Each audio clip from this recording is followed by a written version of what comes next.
Desejamos dividir com vocês nossa alegria por estarmos mais uma vez aqui para trazer algumas informações sobre a doutrina espírita.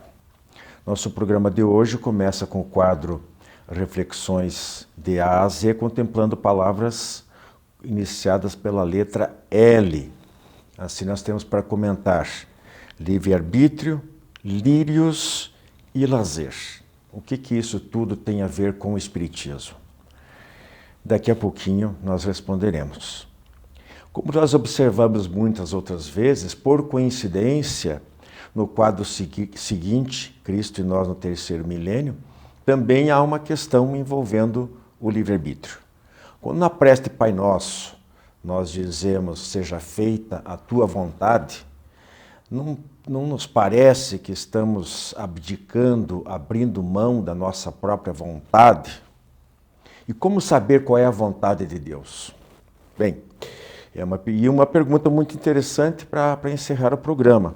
Se todos nós temos um espírito especial que nos protege, muitos chamam de anjo guardião, santos protetores, espíritos protetores, será que as instituições, as cidades, os países também recebem a proteção de alguma divindade? Tudo isso a partir de agora no Diálogo Espírita.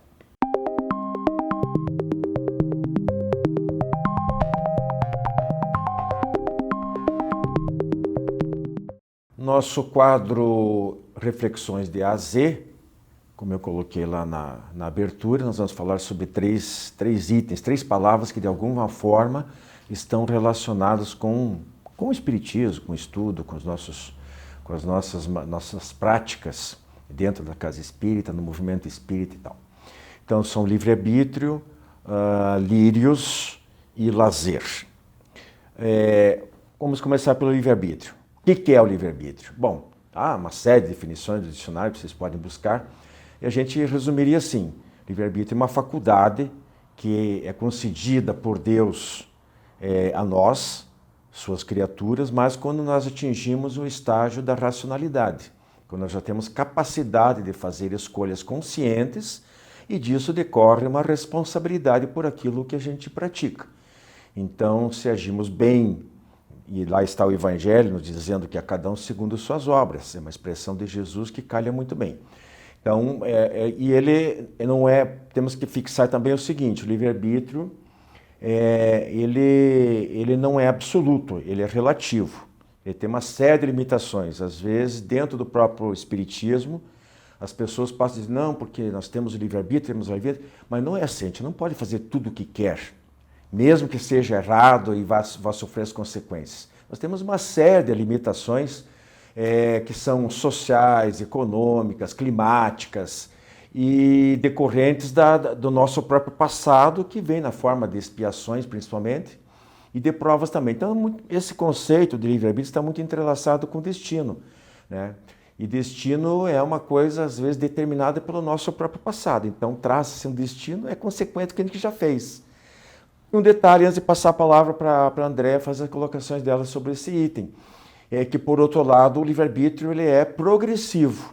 A gente desenvolve ele. Quanto mais nós melhoramos, nós evoluímos, maior capacidade, maior autonomia de vida a gente tem e passa a ser, o leque de escolhas nossas, elas passam a ser mais respeitadas, digamos assim, pelos espíritos. Quanto mais primitivo, mais dependentes ainda nós estamos dos determinismos externos. É mais ou menos isso? Falei alguma besteira? De maneira alguma. Você tem o livre-arbítrio para falar.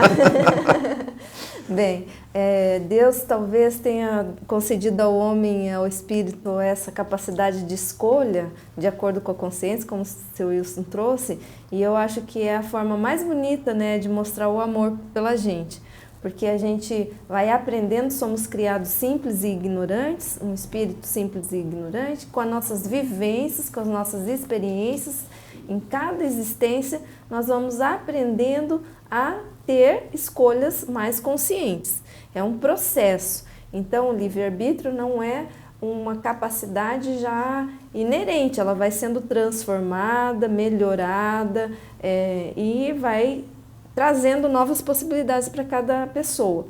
Porém, a gente é responsável pelas nossas escolhas. Então, livre-arbítrio não é fazer tudo o que vem na mente, tudo que eu quero e pensar que eu tenho o direito de fazer isso.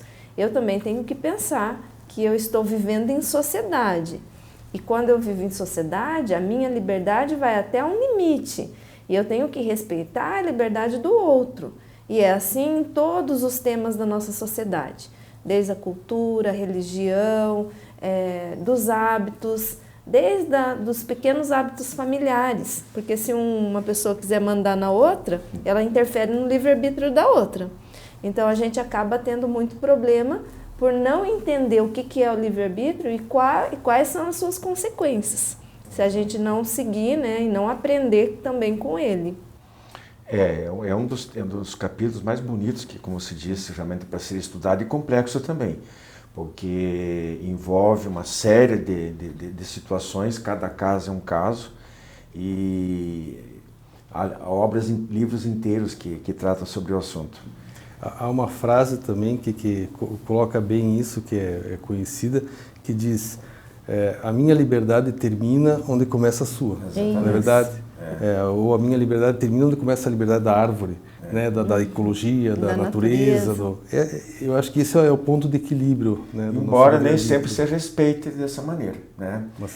É muito comum o livre-arbítrio do mais forte sufocar o livre-arbítrio do mais fraco. Então, é o patrão em relação à empregada, nos lares, muitas vezes, são os maridos que são mais fortes, inclusive fisicamente, eles se impõem sobre a mulher. Cadê o livre-arbítrio da mulher, que é espancada pelo marido, por exemplo? Foi subjugada, o livre-arbítrio dela não está valendo, né? Está sendo subtraído pelo marido. Os próprios governantes, as autoridades, elas todas, seja diretamente ou indiretamente através das leis, elas de certa forma, limitam a nossa ação. Nós temos que trabalhar, como ela disse, dentro daqueles parâmetros. Então, há uma série de exceções que deixam o nosso livre, como disse, o livre-arbítrio relativo. Para você, Humberto, eu vou ler um trechinho aqui do Evangelho segundo o Espiritismo, entrando no segundo tema. Aqui é bem interessante. Tem aquela passagem, quando Jesus fala que para nós termos paciência, termos serenidade ao enfrentar as vicissitudes da vida, porque a providência divina sempre vai atender às nossas necessidades. Então fala a certa altura sobre os pássaros do céu, que não precisam semear nem ceifar, porque a natureza, né, Deus através da natureza os alimenta, e depois fala sobre os lírios, que é o que nos interessa mais especificamente. Então diz assim: porque também vos inquietais pelo vestuário, é uma pergunta. Observai como crescem os lírios dos campos, não trabalham, não fiam, entretanto eu vos declaro que nem Salomão, em toda a sua glória, jamais se vestiu como um deles. Ora, se Deus tem o cuidado de vestir dessa maneira a erva dos campos, que existe hoje e amanhã será levada à fornalha, quanto maior cuidado não terá em vestir em vos vestir, ó homens de pouca fé. Dá para explicar para nós, então, lírios aí? Lírios. É bonito, né? É muito bonita essa passagem. Eu entendo essa passagem assim, o vestir que Jesus coloca ali, na verdade, eu acho que representa o materialismo, né? A matéria. Então, é claro, nós dependemos da matéria, nós estamos no mundo material, a nossa missão é trabalhar, a matéria é a nossa ferramenta de trabalho evolutivo, né? Porém, o que acontece com a humanidade é o apego à matéria. Então, Jesus fala desse equilíbrio, porque também Jesus não diz, fique inerte e Deus vai te dar tudo. Bem pelo contrário, é uma passagem que Jesus diz, bate na porta que ela se abrirá, né? Ou seja, trabalhe para conquistar o que você precisa, né? Então, é o meio termo, não se apegue à inquietação de com o que você vai vestir, ou não se apegue à matéria. Hoje eu tenho um casaco, amanhã eu quero um melhor, e depois um melhor, e depois um melhor, e a minha mente, a minha vida vai ser focada só no materialismo, né? Não, eu tenho o que Deus me permitiu, e eu vou trabalhar para ter o que eu possa conquistar, que no meu planejamento encarnatório já existe uma compensação daquilo que eu vou fazer, né? Agora depende de mim fazer a minha parte, trabalhar. Eu entendo que esse equilíbrio é importante, que a maioria das pessoas não percebe, que é dividir a vida material e a vida espiritual, alimentar ambas, né? Sustentar ambas através do nosso trabalho para atingir os nossos objetivos de evolução. André, eu tinha falado que nessa passagem, na sua concepção também, existe mesmo os pássaros aí, ou no caso mais especificamente os lírios, o lírio do campo de certa forma também trabalha, né? Exatamente, porque se a gente observar, né, os próprios pássaros, eles não param de trabalhar nunca, né? Eles estão ou coletando alimento, ou voando, ou fazendo ninho, ou criando, ou chocando, né? Eles não param de trabalhar, eles não ficam lá no ócio, né? E os lírios também dependem de um esforço, um impulso da natureza para buscar a água do solo. Os lírios, eles vão precisar realizar a fotossíntese, enraizar, absorver água e os nutrientes do solo. Eles vão lidar com as adversidades do clima, as tempestades, os ventos, as chuvas, a seca, o calor, o frio, né? Então ele não vai ter o orgulho, ele não vai ter a vaidade. O lírio não é vaidoso, ele não vai querer ser o cravo ou a rosa. Ele é apenas o lírio. Então ele é o que Deus designou a ele. É bonita essa passagem, né? É muito bonito. E nesse ponto você vê a comparação com a natureza provê tudo para o autossustento, inclusive dos homens, que é o que Jesus coloca. Não te inquieteis com o que vai comer ou vestir, né? Desde que você faça a sua parte, faça né? a sua parte, exatamente, como a Andrea falou, fazer a sua parte e trabalhar no desenvolvimento. Né? Nesse caso, a gente pode trazer assim para o nosso dia a dia, buscar o trabalho, por exemplo, estar desempregado, também, não ficar dependente, né, só esperando que os outros resolvam o problema das suas necessidades, né? Não é só o vestuário, no caso dos lírios aí da túnica de Salomão, né? Mas o alimento, outras necessidades para a subsistência do ser humano, ele tem que correr atrás, como se diz. Vai ter que estudar, vai ter que trabalhar, não é ficar só na dependência do governo ou da caridade alheia, né? E a gente vê tantos exemplos de pessoas que lutam intensamente para sobreviver de maneira digna, né? Por exemplo, eu sempre fico admirado de ver esses carrinheiros, né, esses catadores de lixo reciclável, por exemplo. É um exemplo que a gente tem, porque faça sol, faça chuva, eles estão lá empurrando aqueles carrinhos com peso enorme e para ganhar pouquinho, e uma necessidade muito grande de fazer essa coleta, embora a prefeitura faça cumpre também com o seu dever, né? Mas eles poderiam, de repente, desviar para a marginalidade. Outros, com muito mais oportunidades, seguem esse caminho, ou descaminho, né?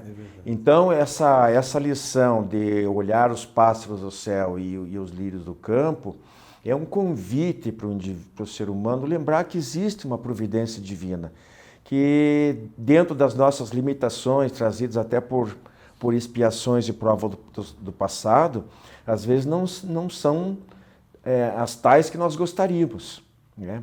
Passamos muitas vezes necessidades, aquelas desigualdades sociais já foram faladas aqui, mas nós temos que perseverar e manter a fé. Para quem vai falar sobre lazer? Você? Nós dois, né, Humberto? Então vamos encerrar aí, vamos com o lazer aí, um pouquinho. Um comentário que eu quero fazer, o lazer eu acho extremamente necessário, né? Mas desde que bem dosado, né? E o lazer, quando é feito com amor, qualquer coisa que se faça com amor, na verdade é um lazer, não é verdade?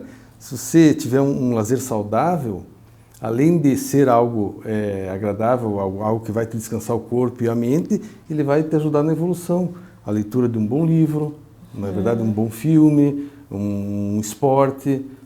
Eu acho que a questão do lazer é essa. É necessário para o ser humano, nós precisamos, mas tem que ser algo saudável, algo bem direcionado. E o lazer também engloba trabalho, né? Porque se você for viajar, por exemplo, engloba todo um trabalho de programar, de ir e voltar, ver onde vai ficar, não é? Sim. Então, mesmo uma pessoa que tira férias e ela quer o lazer 100% do tempo, ela não vai ter, porque ela vai ter que cozinhar, programar, fazer. E se ela ficar no ócio total, ela vai cansar. E, né, por exemplo, passar o dia inteiro na rede, ela não vai conseguir. Não. Ela vai ficar com dor nas costas. Exatamente. Então, aqui de novo entra o livre-arbítrio, né, dentro desse tema lazer. Que ela vai ter que fazer escolhas conscientes dentro do descanso, que é necessário para o espírito dela também se recompor, né, as energias. É sempre limitado, né? O nosso tempo de lazer é limitado, é como você falou. Então, por isso que o livre-arbítrio nesse ponto é importante, né? A fazer uma boa escolha para aproveitar aquele tempo. Divaldo Franco diz, evite a hora vazia. Exato. Né? Que é justamente esse momento que você não tem o que fazer, aí você não desenvolve, você não busca nada, e o lazer é uma forma de, nesses momentos, você buscar uma coisa positiva, uma coisa construtiva para si mesmo. Isso é uma coisa bem interessante, porque, mais uma vez, tem que o equilíbrio e o bom senso. Por que eu digo isso? Porque, segundo alguns estudos, alguns cientistas dizem que o processo criativo, por exemplo, ele se faz naqueles momentos tem um termo lá que eu lembro bem como é que é justamente quando você relaxa a tua mente, dá uma esvaziada, afasta as preocupações, né? Ou aqueles insights que ocorrem no meio do dia, ou você deita pensando naquele problema e acorda no meio da madrugada ou pela manhã com a solução, com o problema resolvido, né? Então, mas isso aí não é toda hora, não vou ficar agora 3 horas para resolver um probleminha, se eu vou ao supermercado agora ou vou amanhã, né? Isso para coisas importantes que realmente, como você disse, que levem a algum efeito positivo. Então, tudo é uma questão de bom senso, de equilíbrio. A gente precisa dormir, né? Muita gente acha que é um desperdício de tempo, mas não é. Se você não dormir demais, também não deve dormir de menos. Então, o trabalho, tem hora para tudo, momento para tudo, né? E aí entra essa questão aí de você saber bem usar o tempo. Tem outros momentos que você tem que maximizar. Aquele 1 minutinho, é importante que você aproveite bem aquele minuto, né? Em determinadas circunstâncias. Bom, então aí ficou para o nosso recado. E a gente volta, com a permissão de Deus, na próxima semana. Jornal Comunicação Espírita, nesta edição na matéria de capa, o sal, a luz e os deuses. Em Palavra dos Espíritos e dos Espíritas, o espírito durante o sono. Em artigos, a ortodoxia nem sempre amena dos espíritas. E ainda, uma reflexão sobre os espíritas que falam de política. Jornal Comunicação Espírita. Assine e recomende.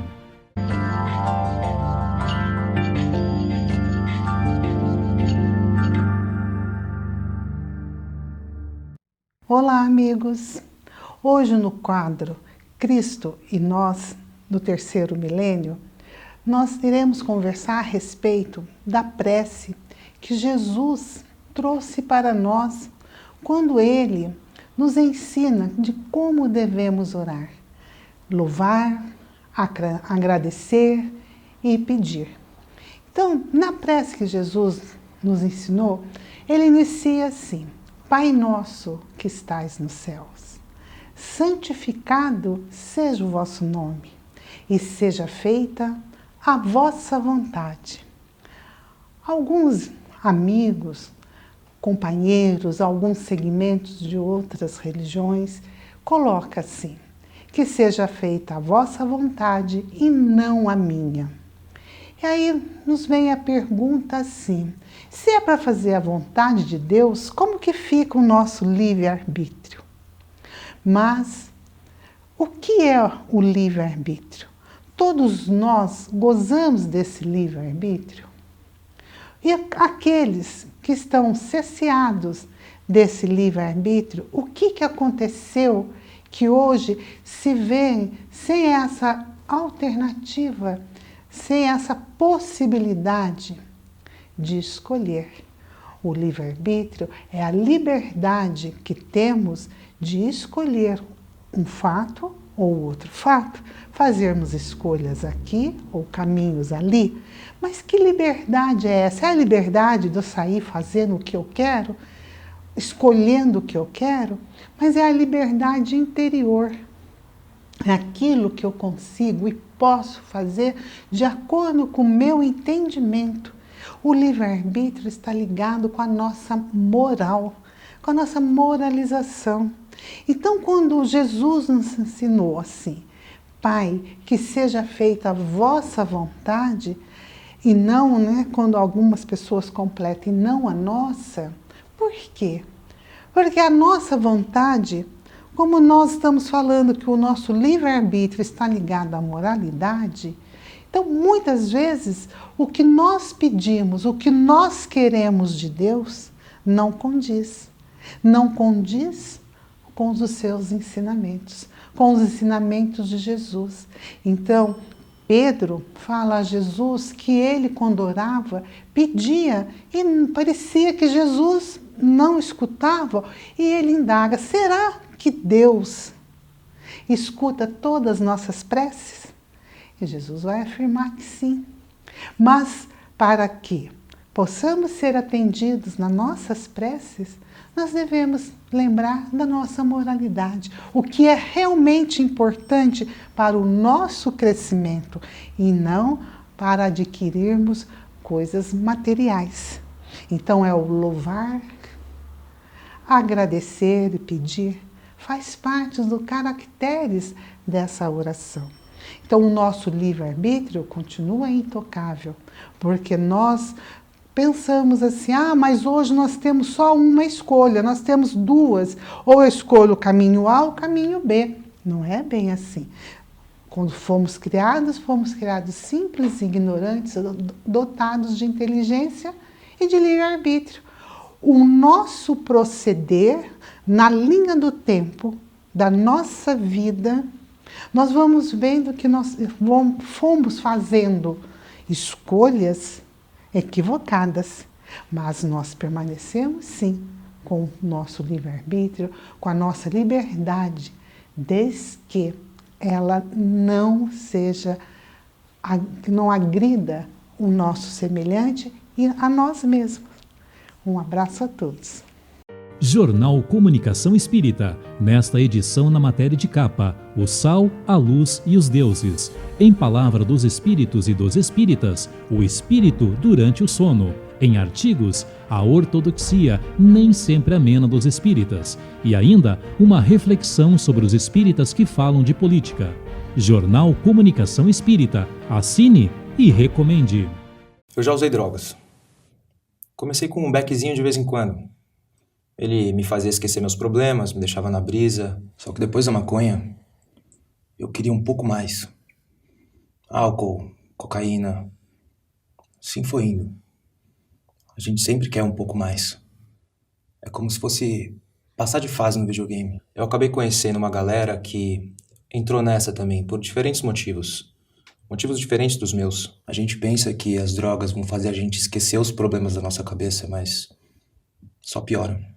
As drogas fazem a gente ficar dependente delas. Eu fui trocar uma ideia com os meus pais a respeito.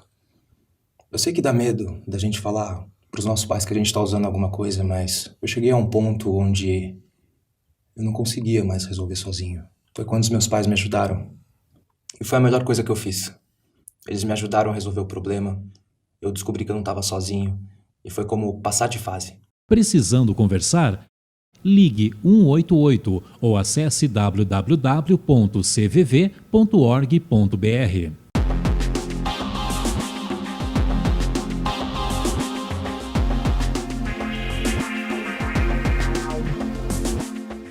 Olá, amigos.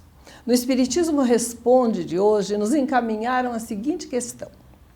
Gostaria de saber se, além dos espíritos que protegem as pessoas, os grupos sociais, as instituições, as cidades e países também possuem protetores especiais, tais como os chamados santos padroeiros. A questão é relevante.